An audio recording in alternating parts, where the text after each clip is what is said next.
আসসালামু আলাইকুম। আমাদের অনলাইন অ্যাক্টিভিস্ট পিনাকি ভট্টাচার্য, সবাই দাদাকে চেনেন এবং কি জানেন। দাদা বিভিন্ন সময় বিভিন্ন পরামর্শ দিয়ে থাকে রাজনৈতিক দলগুলোকে। বিএনপিকেও একটা পরামর্শ পিনাকি ভট্টাচার্য তিনি দিয়েছেন। বিএনপির ক্ষমতায় যাওয়ার জন্য আগামীতে কিন্তু খুব কঠিন একটা রাস্তা হয়ে খাড়িয়েছে। যদি এই পরামর্শগুলো, পিনাকি দাদার পরামর্শগুলো যদি বিএনপি মেনে নেয়, তাহলে বিএনপিকে আগামীর শাসক বলে মেনে নিতে আপত্তি থাকবে না। সে পরামর্শগুলো কি, আসুন আগে একটু জেনে নিই পিনাকি ভট্টাচার্য তিনি কি বলছেন, কি পরামর্শ দিয়েছেন বিএনপিকে। বিএনপিকে প্রকাশ্যে ঘোষণা করতে হবে যে তারা ক্ষমতায় গেলে ভারতের সাথে সকল ট্রান্সশিপমেন্ট চুক্তি বাতিল করবে, সকল সীমান্ত হত্যার বিচার করবে, উৎসে বাদ দিয়া সকল আন্তর্জাতিক নদীর পানি হিস্সা আদায়ে আন্তর্জাতিক আদালতে যাবে, বাংলাদেশের কাজ করা সকল ভারতীয়দের জন্য সমপরিমাণ ভারতীয় চাকরির ব্যবস্থা করবে, বাংলাদেশিদের জন্য ভারত থেকে প্রত্যেক ডলার আমদানির বিপরীত সমপরিমাণ রপ্তানি নিশ্চিত করবে, ভারতে মুসলিম নির্যাতনের বিরুদ্ধে বিবৃতি দিবে, জাতিসংঘে প্রশ্ন তুলবে, তাদের নেতা সালাউদ্দিনকে ঢাকা থেকে গুম করে নিয়ে যাওয়ার বিরুদ্ধে আন্তর্জাতিক আদালতে ভারতের বিরুদ্ধে মামলা করবে। তাহলে বিএনপির সকল কর্মসূচিতে বাংলাদেশের জনগণের সমর্থন দিতে অসুবিধা হবে না। বিএনপিকে আগামীর শাসক বলে মেনে নিতে আপত্তি থাকবে না। খুব কঠিন বিষয়, খুব কঠিন কোনো পরামর্শ পিনাকি দাদা বা পিনাকি ভট্টাচার্য কিন্তু দেয়নি। এই পরামর্শগুলো যদি বিএনপি যদি নেয়, বা জনাব তারেক রহমানকে দৃষ্টি আকর্ষণ করে বলছি, আপনি যদি এই পরামর্শগুলো পিনাকি দাদার নেন, বা বিএনপির নেতা যারা আছেন বর্তমানে তারা যদি এই পরামর্শগুলো নেন, যদি আপনারা সত্যিকারের দেশপ্রেমিক হয়ে থাকেন, তাহলে ক্ষমতাকে যদি আপনারা ভালোভাবে অপচয় না করে, যদি আওয়ামী লীগের মতো অপচয় না করে, যদি সঠিকভাবে দেশ পরিচালনা করতে চান, তাহলে ক্ষমতাকে যদি ভালো কাজে ব্যবহার করতে চান, তাহলে পিনাকি দাদার এই পরামর্শগুলো নেওয়া অবশ্যই আপনাদের জরুরি।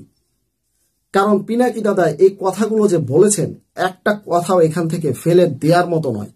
আপনারা যদি অনলাইনে ভোট করেন এই পরামর্শগুলোর ব্যাপারে, তাহলে অধিকাংশ ভোট পিনাকি দাদার ভোটে কিন্তু পড়বে, পিনাকি দাদার পক্ষে পড়বে। এবং কি বিএনপির যে সমর্থক আছে, বিএনপির যে কর্মীরা আছে, বা তারাও কিন্তু এই কথাগুলোর সাথে একমত পোষণ করবে। পিনাকি দাদা যে পরামর্শগুলো দিয়েছে, পিনাকি দাদার সাথে একমত পোষণ করবে সেই বিএনপি দলের নেতাকর্মীরা। এটা আপনারা মানেন বা না মানেন, হয়তোবা কথাটা আপনার হাস্যকর ভাবে নিতে পারেন, কিন্তু মোটেও নয়। এটা কোনো হাস্যকর পরামর্শ পিনাকি দাদা দেয়নি, বা পিনাকি ভট্টাচার্য দেয়নি। পিনাকি ভট্টাচার্য অনলাইন অ্যাক্টিভিস্ট, তিনি সকল রাজনৈতিক দলগুলোকে বিভিন্ন সময় বিভিন্নভাবে ভালো পরামর্শ দিয়ে থাকে। এই ভালো পরামর্শগুলো নিতে তো আর কোনো আপত্তি কারণ নেই, বিএনপির জন্য নেই, বা যেই হোক কারো জন্য তো আপত্তি নেই। তাহলে বিএনপির এই পরামর্শগুলো নিতে অসুবিধা কোথায়? তাহলে কি বিএনপি যদি এই পরামর্শগুলো না নেয়, তাহলে বোঝা যাবে কি যে তারা ভারতের কাছে ধরা। কারণ ইতিপূর্বেও আমরা দেখেছি বিএনপিকে নিয়ে নানান সমালোচনা হয়েছে। নানান সমালোচনার ভিতরে এই কথাটাই সবসময় ঘুরে ফিরে চলে আসে যে বিএনপি নেতাকর্মীরা বা বিএনপি তারা ভারতের কাছে ধরা, বা ভারতীয় রয়ের কাছে তারা ধরা, বা ভারতের সাথে সংলাপ করে, ভারতের সাথে পরামর্শ করে তারা ক্ষমতায় আসতে চায়। এই ধরনের কথাবার্তাও আমরা শুনতে পেয়েছি। কিন্তু পিনাকি ভট্টাচার্য, পিনাকি দাদা যে পরামর্শটা দিয়েছে,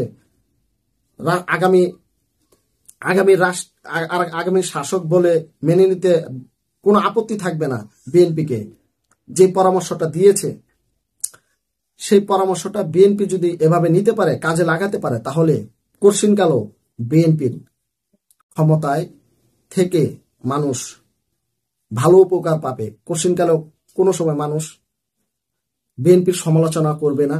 বিএনপিকে মানুষ মনে প্রাণে ভালোবাসবে।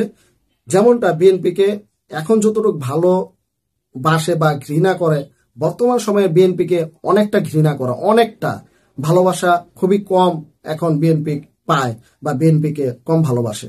কারণ বিভিন্ন রাজনৈতিক এই ব্যাপারে বিএনপিকে এখন মানুষ দেশের জনগণ অপছন্দ করে।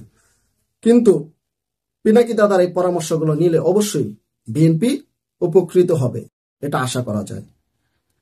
আপনারা এই কথার সাথে অবশ্যই একমত পোষণ করবেন বলে আশাবাদী। দেশের জনগণ সকলেই বলতেছে যে পিনাকি দাদার এই কথাগুলোর সাথে সবাই, বিএনপির সবাই যেন একমত পোষণ করে।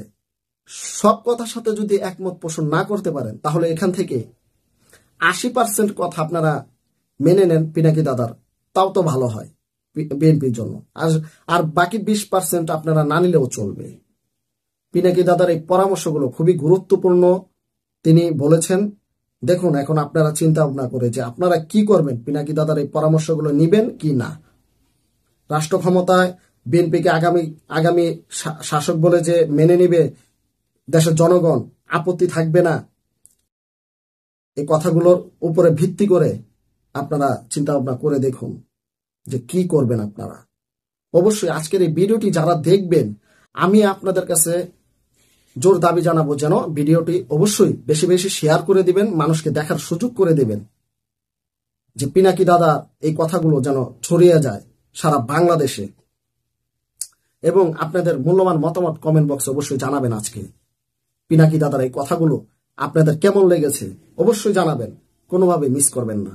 সবাই ভালো থাকবেন, সুস্থ থাকবেন। আল্লাহ হাফেজ।